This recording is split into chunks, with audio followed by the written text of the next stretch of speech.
Good morning बच्चों। आज हम कक्षा 9 का व्याकरण में अलंकार पढ़ेंगे। अलंकार का अर्थ होता है आभूषण या सजाने वाले वस्तु। जैसे शरीर को सुंदर दिखने के लिए आभूषण की आवश्यकता होती है, उसी तरह काव्य अर्थात कविता के सौंदर्य को बढ़ाने के लिए अलंकार की आवश्यकता होती है। इस प्रकार हम कह सकते हैं कि काव्य की शोभा बढ़ाने वाले उपकरणों को हम अलंकार कहते हैं। अलंकार के प्रयोग से ही शब्द और अर्थ दो प्रकार के उसमें चमत्कार उत्पन्न होता है। अतः अलंकार काव्य का या कविता का एक आवश्यक अंग माना जाता है। अब अलंकार कितने प्रकार के होते हैं? अलंकार दो प्रकार के होते हैं।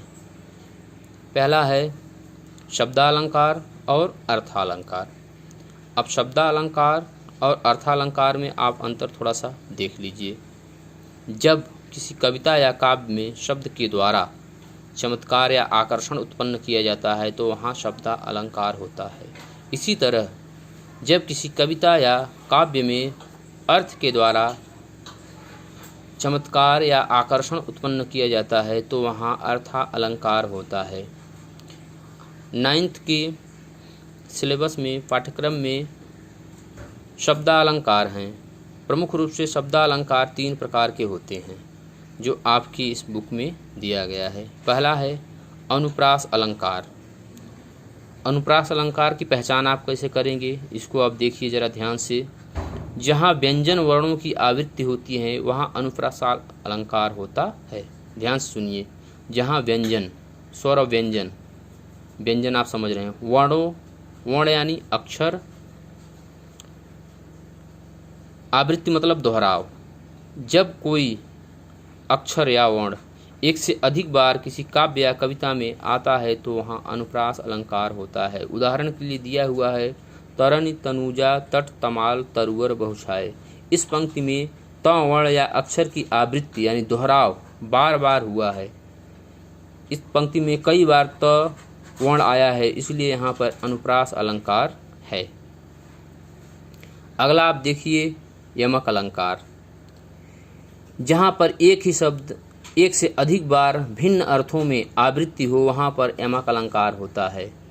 यानी एक शब्द एक से अधिक बार आए लेकिन उसके अलग अलग अर्थ निकले।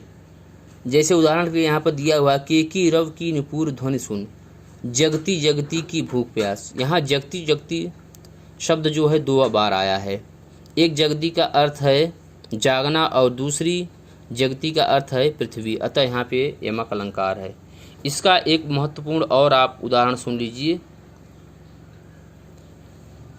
कनक कनक के सौगुनी मादकता अधिकाय, वा पाए बौराय जग वा खाए बौराय। यहाँ कनक कनक 2 बार शब्द आया है। एक का अर्थ होता है कि धतूरा और दूसरे का अर्थ होता है सोना अर्थात गोल्ड। अब तीसरा है श्लेष अलंकार। श्लेष अलंकार को आप ध्यान से सुनिए। जब किसी शब्द को एक बार प्रयुक्त होने पर उसके एक से अधिक अर्थ हो वहाँ पे श्लेष अलंकार होता है। श्लेष का मतलब होता है चिपका हुआ। जैसे कि कोई शब्द किसी काव्य या कविता में एक बार आया है या एक से अधिक बार आया है लेकिन उसके अर्थ एक से अधिक निकलते हैं तो वहाँ पे श्लेष अलंकार होता है। उदाहरण के लिए देखिए, रहीमन पानी राखिए बिन पानी सब सून, पानी गए न उबरे मोती मानुष चून। इस उदाहरण में तीसरा पानी शब्द जो आया है उसके 3 अर्थ होते हैं। एक अर्थ है चमक के संदर्भ में जो मोती के पक्ष में है। एक है प्रतिष्ठा या सम्मान पानी जो आया है मनुष्य के संदर्भ में है। एक पानी शब्द का अर्थ है जल अर्थात चूने के संदर्भ में आया है। इस तरह श्लेष अलंकार यहाँ पे स्पष्ट रूप से दिखाई देता है। जहाँ एक ही शब्द के एक से अधिक अर्थ होते हैं वहाँ पर श्लेष अलंकार होता है। बच्चों, आप इनमें जो भी हाईलाइट है उसको आप अपनी कॉपी में नोट करके लिख लेंगे।